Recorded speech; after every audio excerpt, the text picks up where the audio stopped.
கர்த்தர் நல்லவர். மீண்டுமாக உங்களை சந்திப்பதிலே கிறிஸ்தேசுவுக்குள் நான் மகிழ்ச்சியாக இருக்கின்றேன். கர்த்தருடைய வார்த்தை இவ்வாறாக கூறுகிறது. ஏசாயா 10வது அதிகாரம் 27வது வசனத்திலே, அந்நாளில் உன் தோளில் நின்று அவன் சுமையும், உன் கழுத்து நின்று அவன் நுகமும் நீக்கப்படும். அபிஷேகத்தின் நுகம் முறிந்து போம். அல்லேலூயா. அபிஷேகத்தினால் நுகம் முறியும் என்று சொல்லப்பட்ட காரியத்தை இங்கே நாம் பார்த்து கொண்டிருக்கிறோம். அபிஷேகத்தை நாம் வாஞ்சிப்போம். பரிசுத்த ஆவியானவரை நாம் வாஞ்சிப்போம். வாஞ்சிக்கும் பொழுது தேவன் நம்மை அபிஷேகிக்க அவர் நல்லவராகவே இருக்கிறார். அந்நாளில் உன் தோளில் நின்று அவன் சுமையும், உன் கழுத்து நின்று அவன் நுகமும் நீக்கப்படும். அல்லேலூயா. அந்நாளிலிருந்து, என் நாளிலிருந்து, இந்த நாளிலிருந்து உங்கள் தோளில் இருக்கின்ற உங்களுடைய சுமை, உங்கள் கழுத்தில் இருக்கின்ற அந்த நுகம் நீக்கப்படும் என்று கர்த்தராகிய இயேசு கிறிஸ்து உங்களை பார்த்து பேசிக்கொண்டிருக்கிறார். அல்லேலூயா, அல்லேலூயா. எனக்கு பிரியமான தேவ ஜனமே, அன்பு சகோதரனே, சகோதரியே, இந்த செய்தியை பார்த்து கொண்டு இருக்கும் பொழுது பரிசுத்த ஆவியானவர் உங்களை அபிஷேகித்துக் கொண்டிருக்கிறார். அல்லேலூயா, அல்லேலூயா. அந்நாளில் உன் தோளில் நின்று அவன் சுமையும், உன் கழுத்தில் நின்று அவன் நுகமும் நீக்கப்படும். அல்லேலூயா. நுகம், பாரம், சுமை எதை குறிக்கிறது? உலகத்தில் இருக்கின்ற அநேக காரியங்கள், உலகத்தினால் ஏற்படுகின்ற கவலைகள், உலகத்தினால் ஏற்படுகின்ற பாரங்கள், பிள்ளைகள் குறித்ததான பாரங்கள், எதிர்காலத்தை குறித்ததான ஒரு பாரங்கள், கடன் பிரச்சனையை குறித்ததான ஒரு நுகம். அல்லேலூயா. தொழில் முன்னேற்றம் இல்லாத ஒரு நுகம், உங்கள் வாழ்க்கையில் முன்னேற்றம் இல்லாத ஒரு நுகம், சாபமான காரியங்கள் ஒரு நுகம், நோயினால் பாதிக்கப்பட்டிருக்கின்ற காரியங்கள் ஒரு நுகம், ஒரு சுமை, ஒரு பாரம். இந்த நாளிலே கர்த்தர் உங்களுக்கு விடுதலையாக்கி கொண்டிருக்கிறார். அல்லேலூயா, அல்லேலூயா. கர்த்தருடைய வார்த்தை தெளிவாய் உங்கள் மத்தியிலே வந்து கொண்டிருக்கிறது. உங்கள் தோளில் இருக்கின்ற அந்த சுமை, உங்கள் கழுத்தில் இருக்கின்ற அந்த நுகம் நீக்கப்பட்டு கொண்டிருக்கிறது. அல்லேலூயா. அபிஷேகத்தின் நுகம் முறிந்து, உங்கள் தனி ஜபத்திலே, உங்கள் குடும்ப ஜபங்களிலே, சபை கூடுகளிலே அபிஷேகத்தை வாஞ்சித்து பரிசுத்த ஆவியானவரை நிறைந்து நீங்கள் ஜெபிக்கும் பொழுது உங்களுக்குள் இருக்கின்ற அந்த நுகம் நீக்கப்படுகிறது. அல்லேலூயா, அல்லேலூயா, அல்லேலூயா. ஒரு நாகர்கோவில் பகுதியிலே நடந்த ஒரு உண்மையான சம்பவத்தை கூறி இந்த சற்று நேரம் இந்த வார்த்தையை நாம் தியானிப்போம். ஒரு வயதான மூத்த ஊழியர், வயது அவர்களுக்கு ஒரு 90க்கு மேலே இருக்கும் என்று சொல்லப்படுகிறது. அந்த மூத்த ஊழியர், அவர்களுக்கு வயது சென்று விட்டது. அதனால் பிள்ளைகள் இருந்தார்கள். அப்பா, நீங்கள் ஊழியம் செய்தது போதும், நீங்கள் என்ன ரெஸ்ட் எடுங்க அப்படின்னு தகப்பனாருக்கு பிள்ளைகள் ஆலோசனை கூறினார்கள். அன்றைய தினம் மாலை நேரம் விசுவாச குடும்பத்தார் வீட்டிற்கு சென்று ஜெபிக்க வேண்டும் என்று அந்த ஊழியர் சென்று கொண்டிருந்தார். நாகர்கோவில் பகுதியிலே நீங்கள் சென்றிருப்பீர்கள். சாலைகள், பாதைகள் நாம் பார்க்கும் பொழுது மேடும் பள்ளமாக தான் இருக்கும். ஒரு மாட்டு வண்டியிலே அதிக சுமை கொண்ட ஒரு வண்டி சென்று கொண்டிருந்தது. அந்த மாடு அந்த பாரத்தை சுமக்க முடியாமல் தள்ளாடி கொண்டு செல்கின்றதை அந்த மூத்த ஊழியர் பார்த்தார்.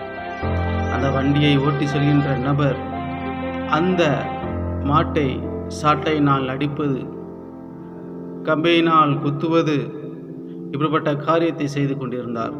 அது அந்த மாடு தன் பாரத்தை இழுத்து செல்ல முடியாமல் படுத்து கொண்டது. மீண்டுமாக அந்த வண்டிக்காரர் இறங்கி அந்த மாட்டை தடவி கொடுத்து அந்த பயணத்தை மேற்கொண்டார். இதை பார்த்த அந்த மூத்த ஊழியர் பார்த்து கொண்டு இருக்கும் பொழுது கர்த்தருடைய வார்த்தை அவருடைய இருதயத்திலே, அவருடைய காதிலே தெளிவாய் தொனித்தது. உன்னிலே ஒரு நுகம் பிணைக்கப்பட்டிருக்கிறது. சுவிசேஷம் என்கின்ற நுகம் உன்னிலே பிணைக்கப்பட்டிருக்கிறது. நீ ஜீவனோடு இருக்கும் மட்டும் இந்த வாழ்க்கையிலே சுவிசேஷத்தை நீ அறிவித்துதான் ஆக வேண்டும் என்று தேவனாய் கர்த்தர் அவர் உள்ளத்திலே, அவர் செவியிலே தெளிவாய் பேசுகின்ற காரியத்தை அவர் உணர்ந்தார். இந்த செய்தியை கேட்கின்ற அன்பு சகோதரனே, சகோதரியை, சுவிசேஷம் என்கின்ற நுகம் எனக்கும் உங்களுக்கும் பிடிக்கப்பட்டிருக்கிறது. சுவிசேஷத்தினால் வெட்கம், சுவிசேஷத்தினால் பாடுகள், சுவிசேஷத்தினால் பாரங்கள், சுவிசேஷத்தினால் அவமானங்கள் படுகிறீர்களா? சோர்ந்து போடுகிறீர்களா? அந்த மாடு அந்த பாரத்தை சுமக்க முடியாமல் செல்லும் பொழுது அந்த மாட்டு வண்டிக்காரர் இறங்கி தடவி கொடுக்கிறார். அப்பொழுது அந்த மாடு பயணம் மேற்கொள்கிறது. ஒருவேளை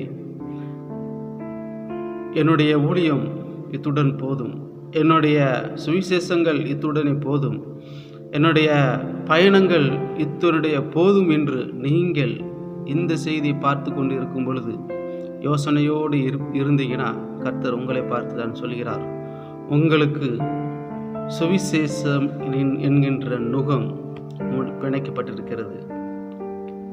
உங்கள் கழுத்திலே சுவிசேஷம் என்கின்ற நுகம் பிணைக்கப்பட்டு இருக்கிறது என்று பரிசுத்த ஆவியானவர் தெளிவாய் உங்கள் உள்ளத்திலே பேசி கொண்டிருக்கிறார். அன்பு பிரியமான சகோதரனே, சகோதரியே, உன்னுடைய ஜீவன் இருக்கு மட்டும், உன்னுடைய வாழ்க்கை இருக்கு மட்டும், உன்னுடைய பயணம் இருக்கு மட்டும் நீ இயேசு கிறிஸ்துவை அறிவித்துதான் ஆக வேண்டும்.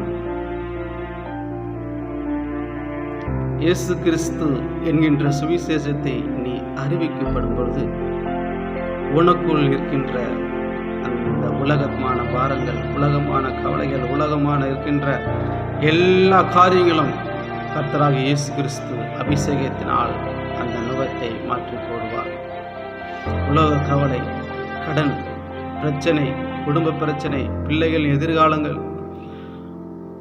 வாழ்க்கை துணையின் எதிர்காலங்கள், படிப்பு காரியங்கள், சில காரியங்களை குறித்து கவலை, கவலை என்கின்ற சுமை, கவலை என்கின்ற பாரம், கவலை என்கின்ற நுகம் இன்றைய தினம் நீக்கப்படுகின்ற கர்த்தர் சொல்கிறார். நீங்கள் தனிப்பட்ட வாழ்க்கையிலே, தனிப்பட்ட ஜெபத்திலே, குடும்ப ஜெபங்களிலே அபிஷேகத்தை நிறைந்து, ஆவியில் நிறைந்து, அந்நிய பாஷை அடையாளத்துடனே பல மணி நேரத்திலே அந்நிய பாஷையின் மூலமாய் ஜெபிக்கும் பொழுது, நேர் முழங்கால் நின்று கரங்களை உயர்த்தி நீங்கள் ஜெபிக்கும் பொழுது கர்த்தர் உங்களுக்காக செயல்படுகின்ற காரியம், கர்த்தர் உங்களுக்காக செய்கின்ற காரியம், அவரின் கரத்தின் கிரிகை உங்களுக்காக செயல்படும். பிரியமான அன்பு சகோதரனே, சகோதரியே, இஸ்ரவேலிற்கு ஓங்கிய புயமாகவும் பலத்த கரமாகவும் செயல்பட்ட தேவன்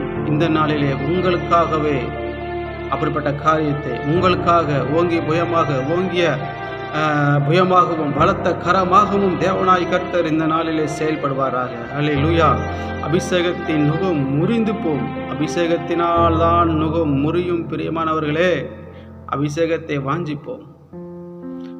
அந்நிய பாஷை அடையாளத்துடனே பரிசுத்த ஆவியானவர் பெற்றுக்கொண்டவர்கள் உங்கள் தனிப்பட்ட வாழ்க்கையிலே, தனிப்பட்ட ஜீவியத்திலே, குடும்ப வாழ்க்கையிலே, குடும்ப ஜபத்திலே, தனிப்பட்ட ஜபத்திலே நீங்கள் அவருடைய சன்னிதானத்திலே, அவருடைய ஜப அறையிலே ஜபித்து கொண்டு இருக்கும் பொழுது உங்களுக்கு எதிராக இருக்கின்ற அந்த பாரமான நுகம், உங்களுக்கு எதிராக இருக்கின்ற அந்த பிசாசின் தந்திரங்கள், உங்களுக்கு எதிராக இருக்கின்ற மறைக்கப்பட்ட கன்னியாய் வைக்கப்பட்ட தந்திரங்கள் யாவும் உங்களுக்கு அது வெளிப்படுத்தப்படும்.